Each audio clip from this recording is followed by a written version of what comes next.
Concerns over the deadly outbreak at the Holyoke Soldiers' Home reached Capitol Hill today. Good Wednesday evening, everyone. Thanks for joining us for Western Mass News at 6. I'm Chris Pisano.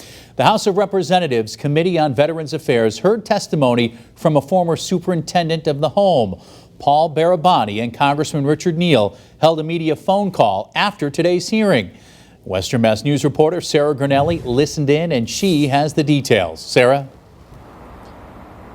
Chris, this comes as one resident who recovered from the coronavirus just recently tested positive yet again earlier this week.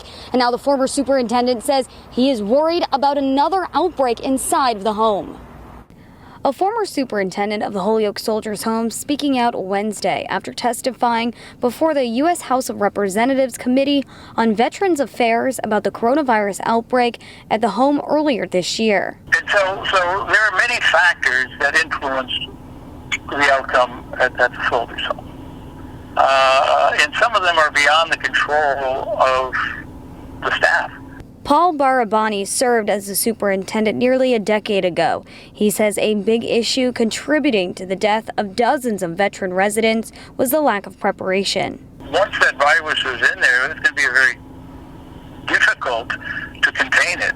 We can do it in certain populations, but especially in the dementia units, it's very challenging. In the way the rooms are designed, that I think there's 4, maybe 5 beds in a room. He tells Western Mass News another issue was the amount of part-time staff coming to and from the facility. I mean, who brings the virus in?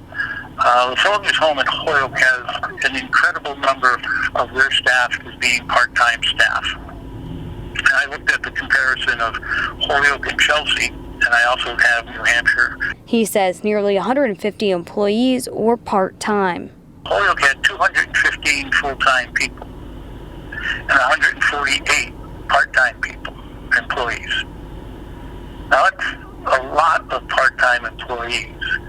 Now a part-time employee most often works at another facility doing a similar job. Barabani says staffing has always been an issue at the home, and he says when he left, he knew something was going to go wrong. Live in Holyoke, I'm Sarah Guernelli for Western Mass News.